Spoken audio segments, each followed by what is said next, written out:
완전히 무너지게 하여 주옵소서. 예수 그리스도 이름으로 감사하며 기도드리옵나이다. 아멘. 할렐루야. 옆에 분 인사합시다. 당신은 대표적 축복을 받은 사람입니다. 한 해 마지막 주니까 한 번 더 축복합시다. 한 해 동안 정말 고맙고 감사했습니다. 감사했죠? 예, 쳐다보기만 해도 은혜가 되죠.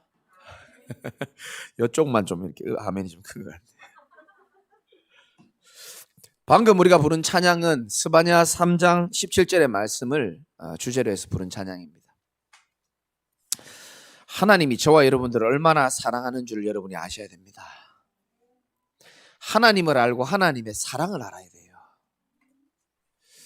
당신은 사랑받기 위해 태어난 사람이라는 찬양이 있거든요. 인간은요, 사랑이 없으면 안 되는 존재입니다. 당연히 부모의 사랑도 필요하고 가족의 사랑, 친구의 사랑, 연인의 사랑 다 필요하겠죠. 제 경험으로 말씀드리면은 저는 부모의 사랑을 듬뿍 받지 못하고 자랐거든요. 그러다 보니까 자라면서 사람들에게 사랑받고 싶은 병이 생겼어요. 인정받고 싶고. 여러분 저를 자주 인정해 줘야 돼요. 이 자리에 앉아있는 분이 제 생일 때 카톡으로 글 썼다니까요. 한강 이남에 이렇게 시대적인 인물이 없다면서.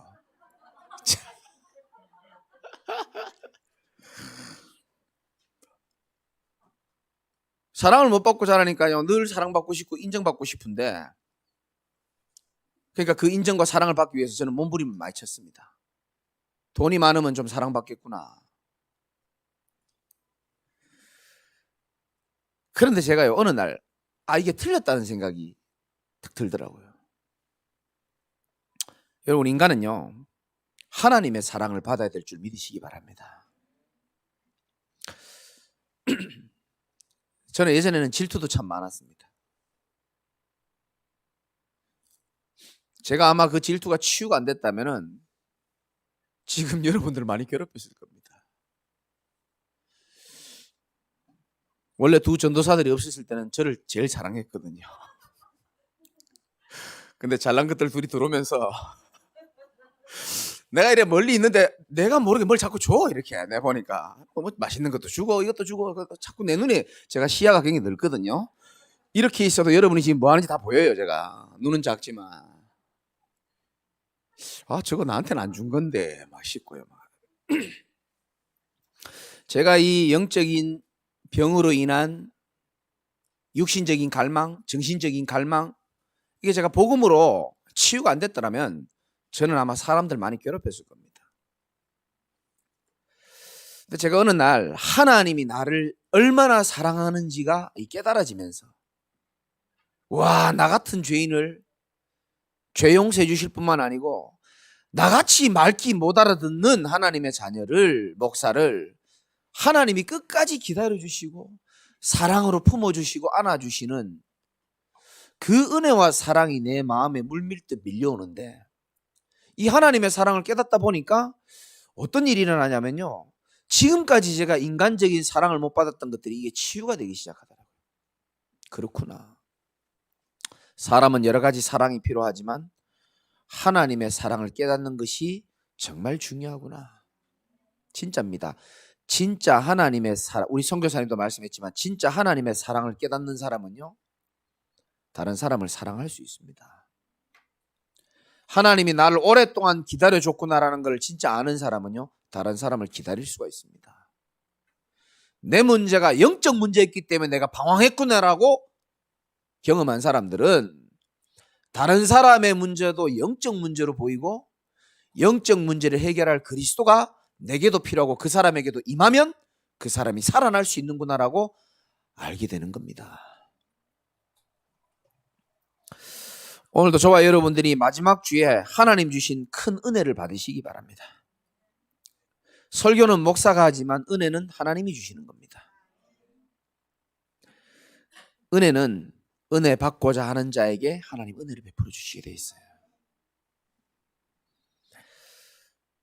아까도 우리 김선희 성도님 오랜만에 교회 오셨는데 제가 말씀드렸습니다.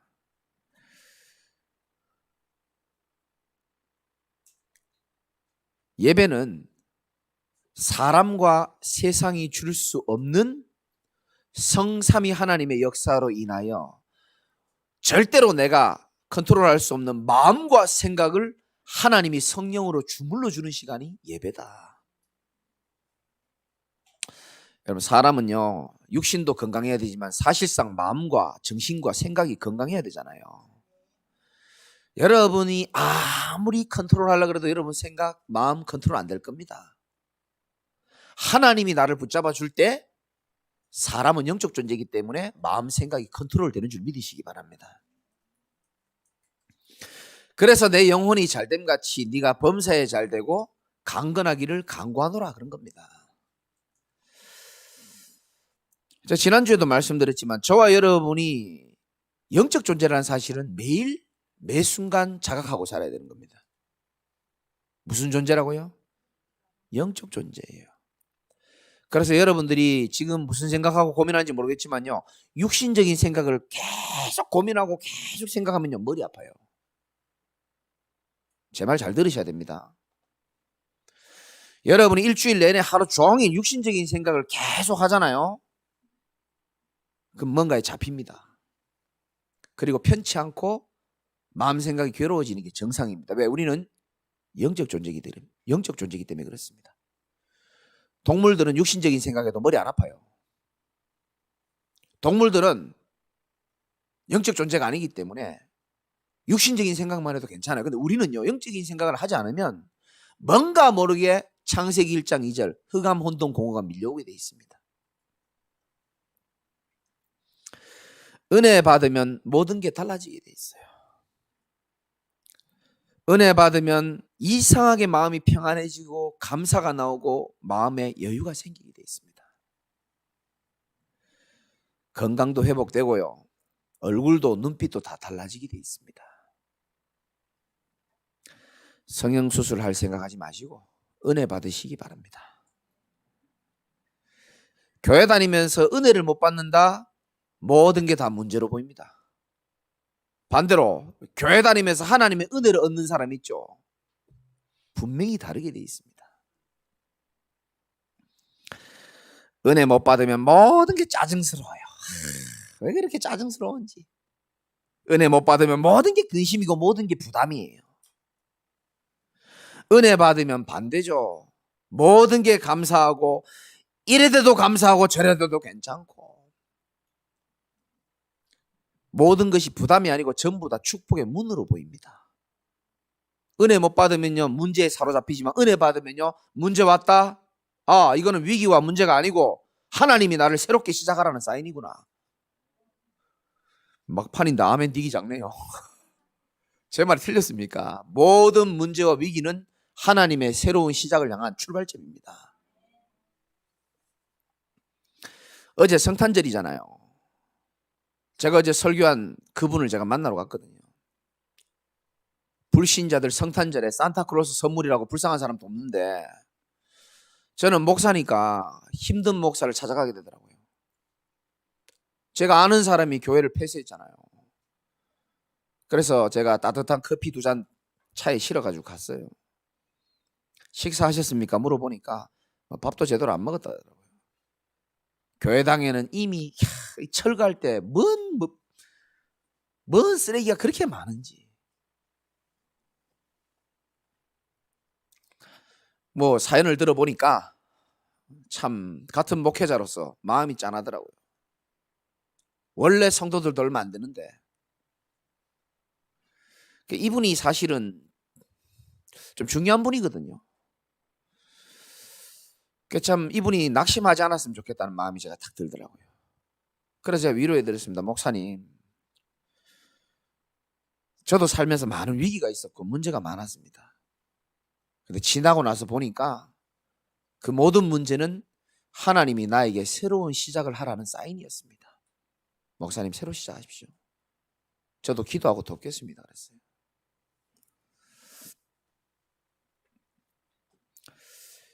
히브리서 4장 16절에 때를 따라 돕는 은혜를 얻기 위하여 은혜의 보좌 앞에 담대히 나아갈 것이니, 이 말은 하나님이 나의 모든 때를 정확하게 알고 계신다는 겁니다.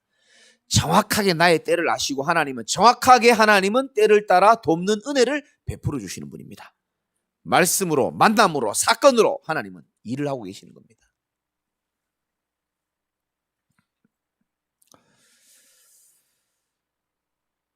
저와 여러분 인생은 그리스도 때문에 새로운 인생으로 바뀐 겁니다. 창세기 12장에 어느 날 아브라함을 하나님 불렀죠. 갈대아 우르에서. 원래 아브라함은 하나님이 부르기 전에도 잘 살았어요. 자기 아버지가 우상장수인데 재산이 좀 있었습니다. 그냥 그렇게 살면 돼요.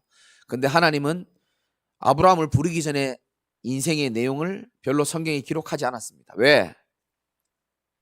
하나님 만나기 전에 인생은 하나님 볼 때 별로 가치 없어요.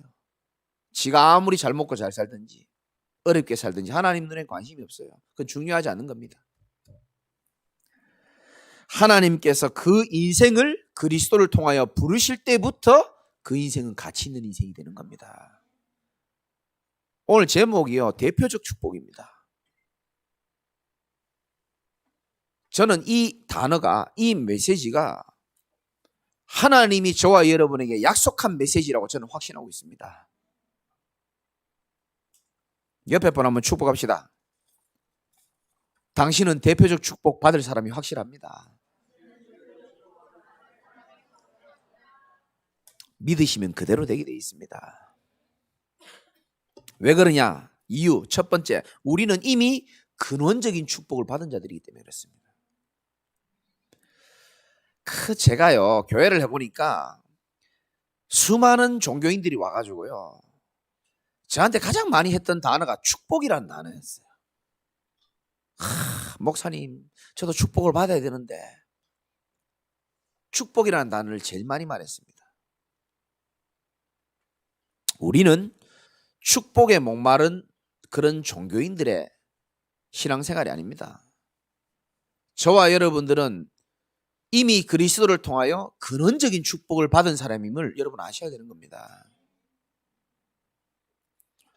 다시 말씀드립니다. 우리는 인생의 근원을 아는 사람입니다. 만물의 근원을 모르면 다 모르는 거예요. 그렇죠? 물고기의 근원이 뭐라 그랬습니까? 물입니다. 나무를 가장 잘 자라게 하는 것은 물과 햇볕과 공기거든요. 물과 햇볕과 공기가 있어야 나무가 잘 자라는데 그것도 근원이 아니에요. 나무의 근원은 흙입니다. 땅속에 있어야 돼요. 흙을 떠나버린 나무에게, 근원을 떠나버린 나무에게 물과 햇볕과 공기는 아무 의미가 없고 가치가 없어요. 날아다니는 새의 근원은 창공이고 하늘입니다. 그 근원을 깨버리고 창조 질서를 깨버리고 세상 안에 가둬버리면 살까요, 죽을까요? 살긴 살죠. 말은 못하죠.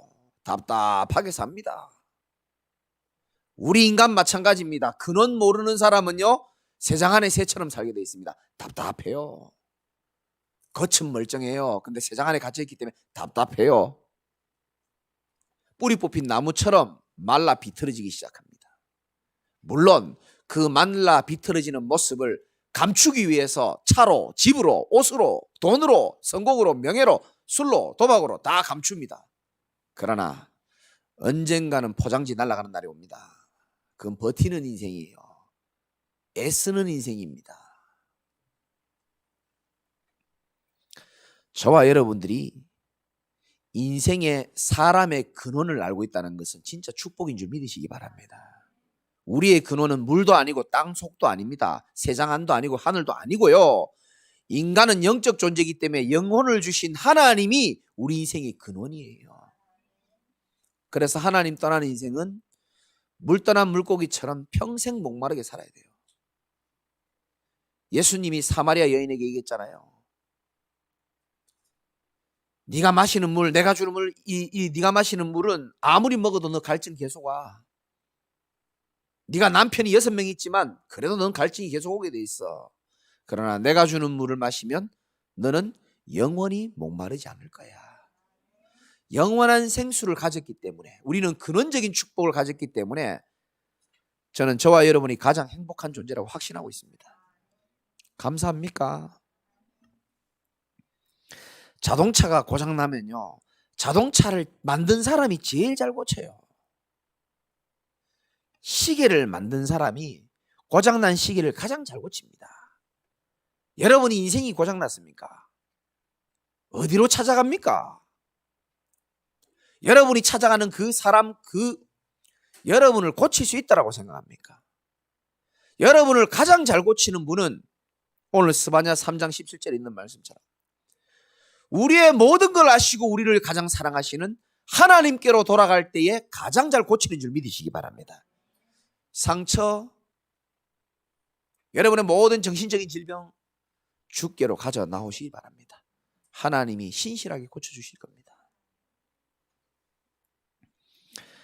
우리는 근원적인 축복을 받은 사람이죠. 그래서 두 번째로 당연히 대표적인 축복이 따라오게 되어 있습니다. 어떤 사람에게 대표적인 축복이 옵니까? 근원을 아는 사람에게 오는 거예요. 언약 가진 자에게 대표적 축복을 주는 겁니다. 아브라함이 잘나서, 베드로가 잘나서 그 축복을 주는 게 아니잖아요. 언약을 정확하게 알고 있기 때문에.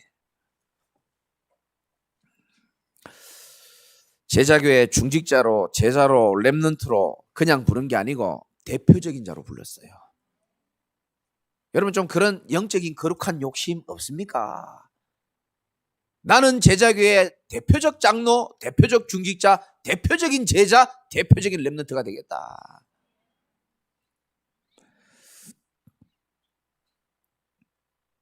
하나님이 우리를 대표적으로 사랑하시잖아요. 17절에 너로 말미암아 기쁨을 이기지 못하고 너를 잠잠히 사랑하시며 너로 말미암아 즐거이 부르며 기뻐하시리라. 하나님이 우리에게 이미 대표적 축복을 주셨잖아요. 저는 성경 구절 중에 아주 좋아하는 구절이 이겁니다. 기쁨을 이기지 못한다. 이 단어를 아주 좋아해요. 여러분 언제 기쁨을 이기지 못합니까? 우리가 왜 웃음을 이기지 못하는 사람들 있잖아요. 너무 웃긴데 왜 웃으면 안 되는데 막 웃음을 이기지 못할 때가 있잖아요. 기쁨을 이기지 못할 때가 여러분 언제 있습니까? 하나님이 우리를 바라볼 때 그렇게 바라보는 거예요. 그래서 제가 말씀 준비하기 전에 우리 어릴 때 자녀들, 지금 컸을 때 말고 조그만할 때 있잖아요. 쳐다보기만 해도 이쁘고 잠자는 모습만 봐도 이쁘고 까르르 웃는 모습 보면 이쁘고. 하나님이 우리를 볼 때 그렇다는 겁니다. 하나님이 우리를 그렇게 사랑하세요. 여러분 외롭다 말하지 마시고 하나님의 사랑을 외면하지 마시기를 주님의 이름으로 축원합니다. 하나님 우리를 너무너무 사랑하십니다. 제가 여러분 이렇게 보고 하면요 너무너무 반갑고 너무너무 사랑스러운 게 진짜 여러분 이해 못할 겁니다. 그러면서 드는 생각이 뭔지 압니까? 야, 우리 하나님이 이분들을 보실 때 얼마나 더 사랑스럽고 이쁠까.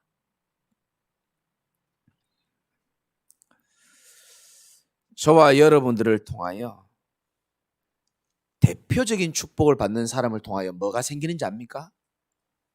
축복의 흐름이 생기게 돼 있습니다. 여러분 한 사람이 대표적 축복을 받잖아요. 여러분 때문에 너로 말미암아 천하 만민이 복을 받는 일들이 일어나게 됩니다. 우리 선교사님 사모님 보십시오.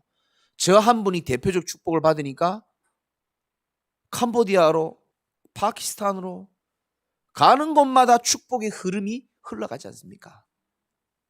그래서 부모님들 잘 들으셔야 됩니다. 여러분 한 사람이 그래서 중요한 겁니다.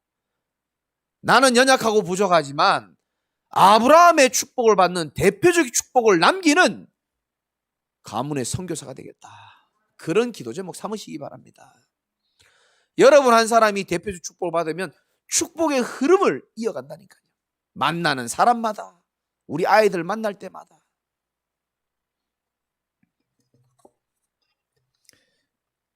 그래서 써두고 외우고 각인시키시기 바랍니다.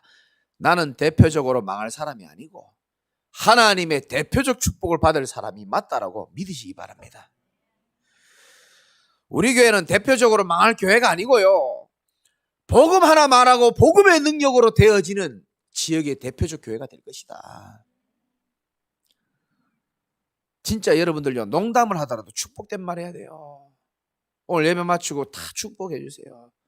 네가 우리 교회의 대표적인 렘넌트다. 당신이 우리 교회의 대표적인 응답받을 중직자다. 축복해 주시라니까요. 세 번째, 시대적인 축복을 받은 자들입니다. 우리는. 하나님은 우리가 시대를 살려야 될 사람이 맞기 때문에 하나님이 우리에게 시대적인 축복도 허락하시게 되어 있습니다. 왜 그러죠? 저와 여러분들은 이 시대를 살릴 분명한 답을 가지고 있습니다. 저와 여러분들은 이 시대를 살릴 답을 가지고 있기 때문에 하나님이 시대에 살릴 수 있는 힘을 날마다 공급하시게 되어 있습니다. 여러분, 그 힘을 사모하며 살아가시기 바랍니다. 제가 올해 마지막 송구영신 예배 때도 아마 말씀을 드리려고 하는데 지금 하나님 감동을 주시니까 말씀을 드릴게요.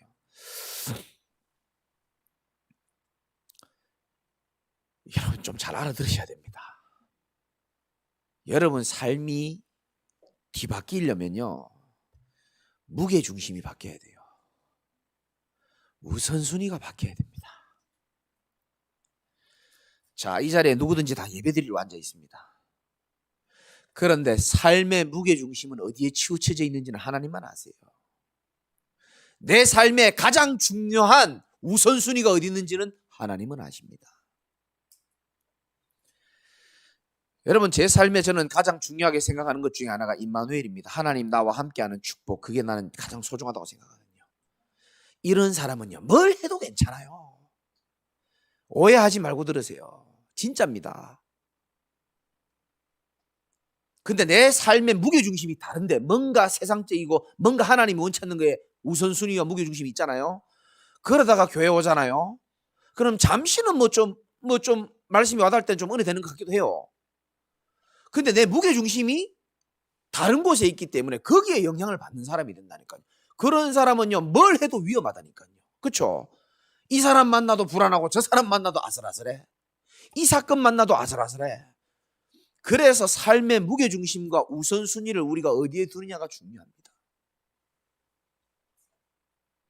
그런 사람들은 진짜입니다. 뭘 해도 괜찮아요. 고스톱 치는 게 나쁩니까? 임마누엘 누리고 하나님의 소원과 탄식을 향하여 늘 달려가는 제가요, 어느 날 친구들 만나 화투 한번 친다? 아무 문제 안 됩니다.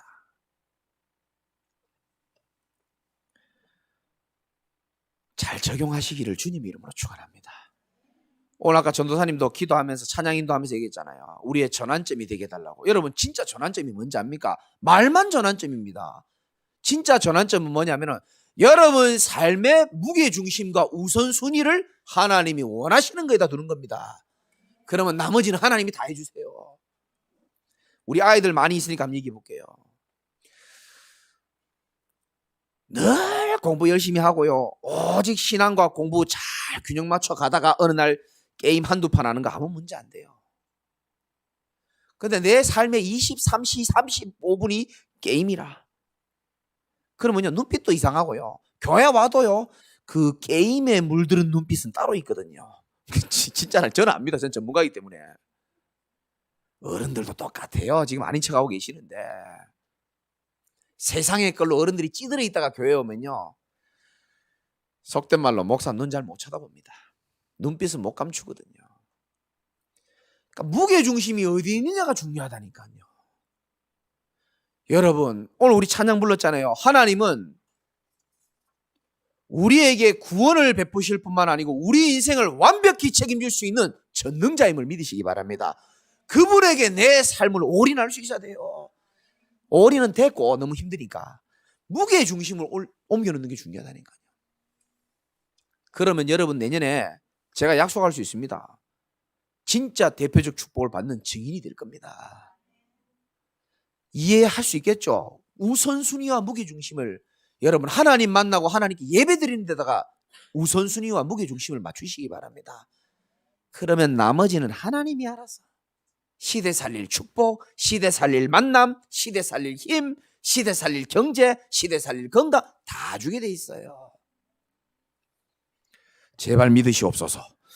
네 번째는 기념비적인 축복도 따라옵니다. 우리 후대에게 길이 보고 전달할 기념비적인 작품과 축복을 하나님은 허락하실 겁니다. 다음 주에도 예배 나오시기 바랍니다. 오늘 지금 내 눈에 지금 한 분이 안 보이시는데 어쩔 수 없이 오늘 못 오셨는데 검사 받는다고 음성 나왔는데도 다음 주가 우리 7주년 기념 예배고 새해 첫 주에는 우리 또 기념 촬영합니다. 저는 이 촬영된 사진들을요, 나중에 비전세가 생기면 역사의 기록으로 남기려고 합니다. 정말입니다. 우리 후대들에게 말로만이 아닌 하나님이 복음 때문에 우리 교회와 우리 부모님과 우리들을 어떻게 이끌어가는지를 생생히 보여줄 겁니다. 길갈의 축복처럼 기념비적인 응답. 여러분 삶이 소중합니다. 하나님은 여러분 한 사람에게 모든 관심을 집중시켜서 후대와 현장과 교회에 길이 남길 기념비적인 축복을 주시려고 지금 준비하고 계시는 중입니다.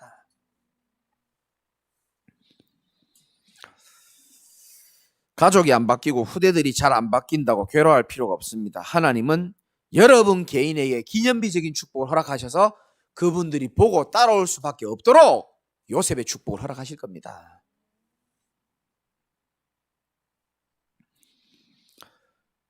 여러분들은 대표적인 축복, 기념비적인 축복을 받을 사람이 확실하기 때문에 그릇부터 준비하시기 바랍니다. 우리 저 모 지방의 지역에 제 사랑하는 제자가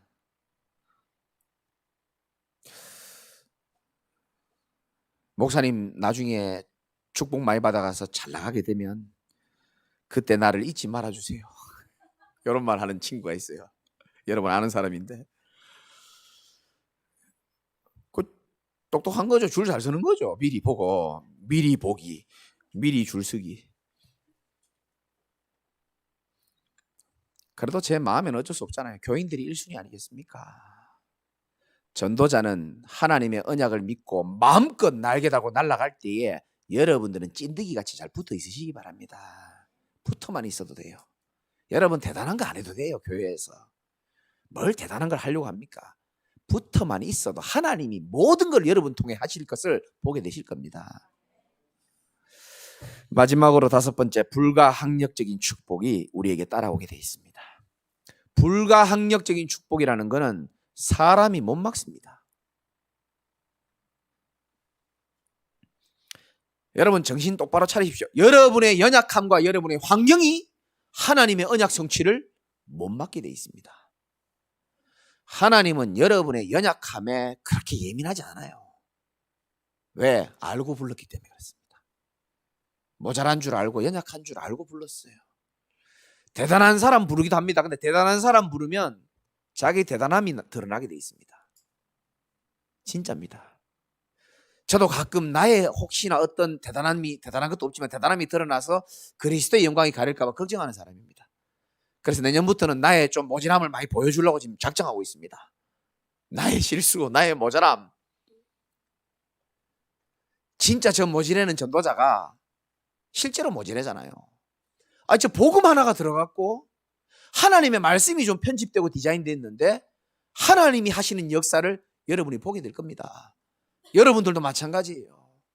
아무 배경 없고 너무나 연약하고 환경은 미약한데도 불구하고 오직 말씀 붙잡고 그리스도 언약 붙잡았는데 하나님이 하시는 그런 증인 되시기 바랍니다.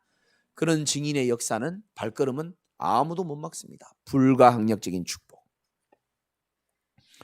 오늘 본문이 그런 내용이에요. 사실상 이스라엘 백성이 완전히 망하고 완전히 무너지고 도저히 회복 불가능인데 14절에 보니까 이런 말씀이 있습니다. 시온에 따라 노래할지어다. 이스라엘아 기쁘게 부를지어다. 예루살렘 따라 전심으로 기뻐하며 즐거워할지어다.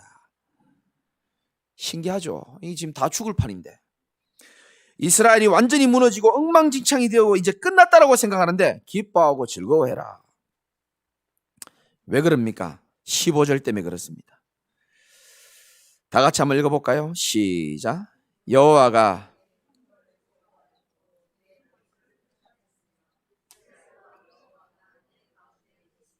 네가 다시는 화를 당할까 두려워하지 아니할 것이라. 아멘. 완전히 이스라엘이 망했는데도 불구하고 기뻐하고 즐거워할 수 있는 까닭은 뭐냐? 여러분이 15절을 복음적인 눈으로 한번 봐보세요. 그 눈 말고 복음적인 눈으로 한번 보시라니까. 이게 뭘로 보입니까? 지금 이게 뭐를 나타내고 있습니까? 우리의 형벌, 죄 지으면 형벌 받잖아요. 근데 하나님이 너의 형벌을 제거해 주겠다 그랬습니다. 죄 문제를 사해 주겠다 그랬습니다. 내 원수를 쫓아냈다 그랬습니다. 만왕의 왕이신 그리스도의 이름을 나타내는 거죠. 이스라엘의 왕 여호와가 하나님 떠나서 방황하는 우리 속에 그리스도를 통하여 네 가운데 계시겠다 그랬습니다. 이게 삼중직의 축복 아닙니까? 이스라엘이 아무리 어렵고 힘들고 절망 가운데 있다 할지라도 그리스도의 신 예수님을 마음에 진심으로 모신다면 더 이상은 두려워할 필요도 없고 마음껏 찬양해도 되는 인생임을 믿으시기 바라고요. 불강력적입니다. 못 막습니다. 15절에 그날에 사람이 예루살렘에 이르기를 두려워하지 말아라. 시온아 내 손을 늘어뜨리지 말라. 손을 늘어뜨리지 말라는, 손이 언제 늘어뜨려집니까? 진이 빠질 때, 힘이 빠질 때 그렇습니다. 해도 안 되고 말해도 안 되고 노력해도 안 되고 손이 이렇게 늘어지는 겁니다. 그런데 뭐라고 말합니까? 네 손을 늘어뜨리지 말아라. 기운 내라 이 말입니다. 여러분 힘내시기 바랍니다. 하나님이 우리를 어떻게 축복하시냐? 17절에 너의 하나님 여호와가 어디 있다고요? 여러분 가운데 계십니다. 너희 가운데 계시니 그는 구원을 베푸실 전능자시라. 그가 너로 말미암아 기쁨을 이기지 못하시고 너를 잠잠히 뭐 하신다고요? 사랑하십니다. 하나님이 너로 말미암아 즐거이 부르며 기뻐하시리라. 때로는 내가 내 자신이 볼 때 마음에 안 들 때 있어요, 없어요? 의외네. 이렇게 다 가만히 계시네. 때로는 내가 내 자신을 봐도 마음에 안 들고 좀 보기 싫을 때 있잖아요. 나 왜 이게 안 바뀌고 이런 면이 있지. 그럴 때도 있는데 이해 안 될 때도 있는데 하나님은 여전히 나를 보시면서 응원하고 계심을 믿으시기를 주님의 이름으로 축원드립니다. 말씀의 결론입니다. 19절 20절에 보면 하나님이 우리에게 약속하십니다. 그때 내가 너를 괴롭게 하는 자들을 다 벌하고 저는 자를 구원하며 쫓겨난 자를 모으며 온 세상에서 수욕받는 자에게 칭찬과 명성을 얻게 하리라. 그때 너희를 이끌고 그때 너희를 모을지라. 그러면서 마지막에 또 나옵니다. 너희에게 천하 만민 가운데서 명성과 칭찬을 얻게 하리라. 여호와의 말이니라. 김재광의 말이 아니고 여호와의 말입니다. 그 여호와의 말이 다른 데 쏟아지는 게 아니고 여러분에게 쏟아지는 겁니다. 언약 잡으세요. 칭찬과 명성이 있는 여러분 대표적 축복받는 언약의 백성 되시기를 주님의 이름으로 축원드리고요. 우리 교회도 칭찬과 명성을 얻는 교회가 될 수 있도록 여러분 언약 붙잡으시기 바랍니다. 저 교회 가면 누구든지 살아나고 아멘 할 때까지 저 교회 가면 누구든지 복음으로 살아나고 저 교회 가면 진짜 복음으로 제자를 세우게 되고 별거 없는 것 같은데 복음으로 되어지는 칭찬과 명성이 있는 교회 될 수 있도록 기도해 주시기 바라고요. 복음으로 제자를 세우는 교회가 올해를 하나님의 은혜로 마무리하고 또 내년도에 대표적인 축복을 받을 줄 믿고 언약 붙잡고 승리하시기를 주님의 이름으로 축원드립니다. 기도하겠습니다. 하나님 고맙고 감사를 드립니다.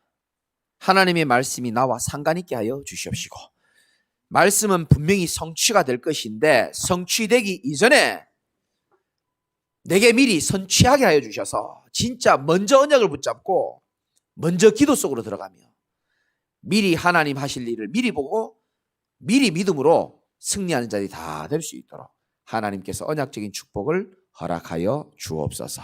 우리 교회와 개인이 대표적인 축복을 일평생 누리고 기념비적인 응답을 남기고 가는 자들이 다 될 수 있도록 역사하여 주옵소서.